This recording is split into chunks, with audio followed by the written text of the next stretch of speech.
Hello again, and welcome back to Vallejo Health and Wellness Center's series on vaccinations. Today we're going to be talking about whether vaccines have truly eradicated diseases. One of the big things that you'll hear from people that are defending vaccinations is that vaccines have eradicated many diseases, and that's the reason why we should be making sure that everybody's being vaccinated so that those diseases do not come back and do not cause problems in people again. So we're going to be talking about that, whether that is true or maybe there's partial truth to that. And so we're going to go ahead and jump into that. One of the things that I just read recently in St. Paul Pioneer Press in St. Paul, Minnesota, they had on their headline was on the front page, and this is being recorded in August of 2012, and so we're getting ready to be going back to school, so vaccinations are a hot topic because everybody's thinking about whether they should be vaccinating their children or not, and then getting their kids in to get their vaccines.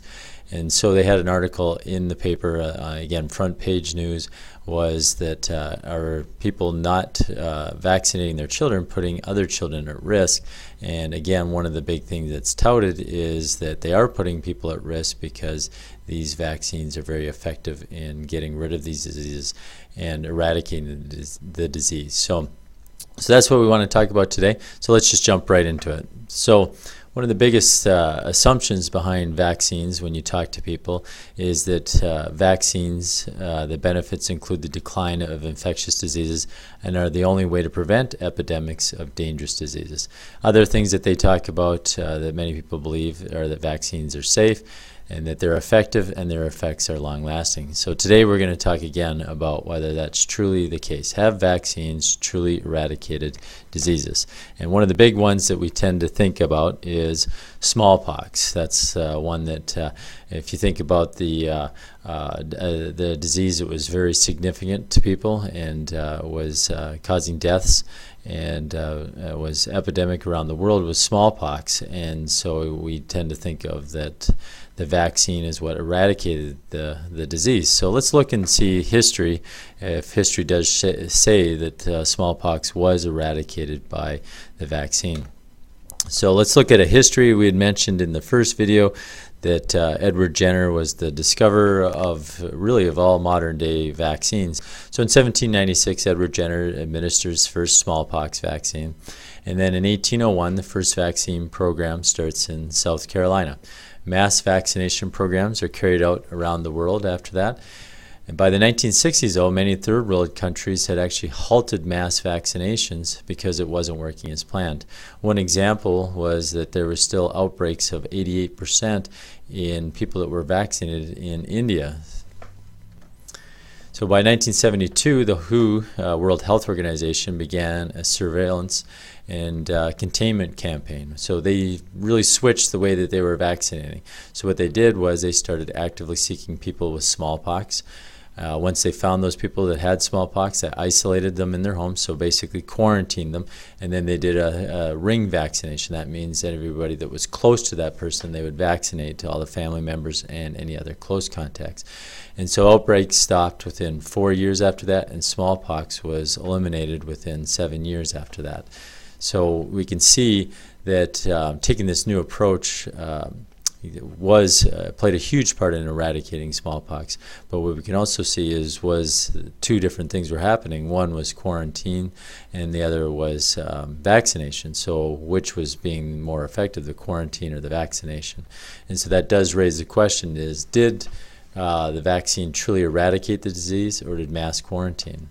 Has quarantine helped eliminate other diseases? It absolutely has. We look at other diseases such as the bubonic plague, or the black plague is what they referred to it as, and we look at never did develop a vaccine for the bubonic plague, but yet you can see that it's pretty much eradicated. You'll still see it pop up in some places, but you also see that how they did it was through quarantine, not vaccination. So could that be the case with smallpox? Either way, we know that smallpox has been eradicated. There still is some signs of smallpox in the world, and you still see some vaccinations for it.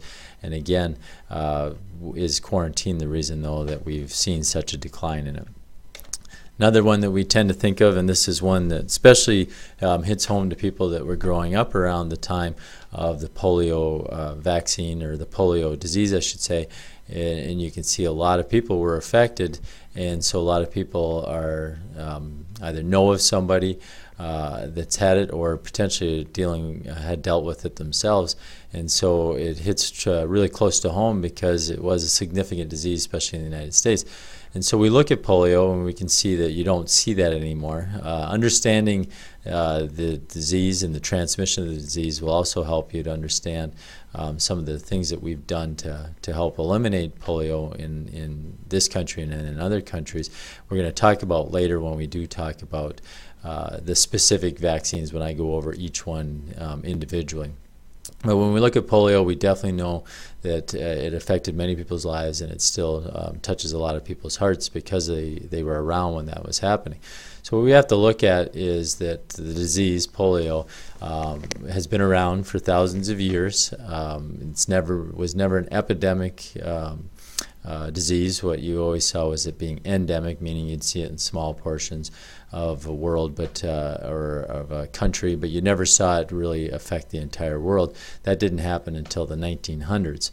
And so we also have to look at what all was happening in the 1900s, because what can happen sometimes is one disease can be mimicked by another disease, and we can think that that's what caused it. Once they started finding polio in people, when a person had similar side effects, they would classify it as polio, but a lot of times they had stopped culturing it to see if the person really did have polio. So that raises the question, and there's a few graphs I'm going to show you here in a couple of minutes that just talk about, could it have been something else? Was it truly polio in each and every one of those people, or was it something else? When we look at the history of polio, and we look at the statistics up in Canada, we can see back in the 1920s, you can see polio was coming around. Just talks about how it, if you look at this graph, you can see how you see peaks and valleys. So you see sometimes it's peaking, sometimes it's going away, and so you see that continually to increase until about 1953. You see it really peak at 1953, and then you see it drop down back in really far down again in 1954, and then in 1955 is actually when the Salk vaccine was introduced to Canada. Excuse me. And so you can actually see that polio was on the decline even as early as 1954, yet the vaccine wasn't even out at that time. And so you can see it declining at that time. You also see it peak again back in 1959, but nothing like what you'd saw in 1953. And again, then you saw a new vaccine come out, the Savin vaccine, the oral polio vaccine, come out in 1962. So again, you saw it declining before that second vaccine came out. So we look at this and we can see that, yes, polio definitely was being diagnosed in these people, and we can see that it had peaks and valleys, but you could also see it declining before the vaccine came out. But we also need to look at is this next graph, because the next graph shows a substance called DDT and how its introduction into the United States. So let's look at polio numbers in the United States and then compare that to what was happening with DDT as well. DDT was a pesticide. It was used to kill mosquitoes. And so you look at, again, I mentioned that back in the 1900s is really when you started to see polio coming into the United States and seeing more of a worldwide epidemic in the early 1900s. And so when you go back, you look in the late 1800s, that's when DDT was invented. You see that DDT, like chemicals, from 1914 to 1942, there's a huge production increase. And so we can see that we're using more and more DDT, and you're seeing polio numbers increase at the same time. And so you see huge peaks, again, just like what you saw in Canada between 1942 and 1954. You see it, a few great big spikes there, and you see that in 1952 is when they discovered that DDT actually caused neurological problems, and they started pulling it off the market, and people stopped using it. You also see a decline in polio at that same time, and then you see Like I'd mentioned, 1955 in Canada is when the Salk vaccine was introduced. You also see that in the United States, but you also already see the decline in polio cases. But again, we also see DDT declining, and DDT produced polio-like symptoms. So with those people that had polio, did they have polio, or were they being exposed to DDT and developing neurological issues because of that? 1968 is when you see DDT completely taken off the market. Now, you've probably heard of people in other countries now. You're seeing that that polio is resurfacing. The other thing, though, that you also see is that not only is polio resurfacing, but DDT is being used again in third world countries because they're using DDT to kill the mosquitoes there because of the malaria problem that they have, and companies are selling them DDT to do that. So again, is it a polio or issue, or are we dealing with people being damaged by DDT? And so it raises a great question to see if that is the case, because like I said before, when they were diagnosing people with polio, they stopped doing cultures anymore. Just if they had the symptoms, they were diagnosed with polio. Then we look at measles. And what we're going to talk about with measles, I'm going to talk about death rates because as we look at measles back in the 1900s, 1940s, 50s, 60s, you saw that people saw measles as something that you would actually encourage your kids to go get, so you could get it at an early age and become immune to it. So they would have, just like what you hear with chickenpox parties, they'd have measles parties. And so you can see that it really wasn't a real significant disease as far as causing death or other complications in the United States in the 1940s, 50s, and 60s. But if you look in the 1920s and earlier, you'll actually see, just here, this statistic here, you see 469,924 cases were reported, and of those, 7,575 patients died. That's a 1.6% mortality rate. In 1955, the measles death rate was less than 0.03 per 100,000, or less than 3 in 10 million people would die from measles if they did get measles. And this is before 1962, when the measles vaccination program began. So you can see that mortality rates went down significantly from the 1920s to the 1955s. And so you always want to look at what's going on in the world, or at least in the United States at that time. So what changed? Why did that mortality rate improve? Because we know it's not due to the vaccination program. We know that the mortality rate improved without that. So when we look at what did change that, think about what was going on. In the 1920s, we got a world war that's just ending.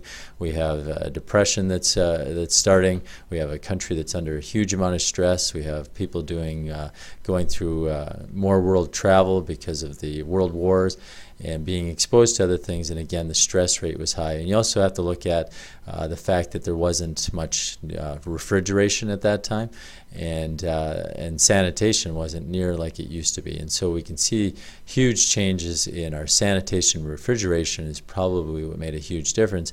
Whenever you go and look online, looking at research and such, they'll always talk about that the more malnourished a person is, the more sanitation issues that you have in an area, the more likely they are to develop a disease. And you can see that in third world countries. So this is, again, when we look at diseases and we look at eradicating diseases, we're talking about what's happening in the United States. When we look at third world countries, it's much different than what we have here. Because when you look at third world countries, a lot of those countries don't have refrigeration or the sanitation that we have. So when we're looking at deciding on vaccinating our children, we also have to look at how are our children being raised and where are they being raised. Because a vaccination program in a third world country is going to look a lot different than a vaccination program in a country like the United States. This is the end of part 1 of vaccines. Have vaccines eradicated diseases? Click on part 2 to watch the second half.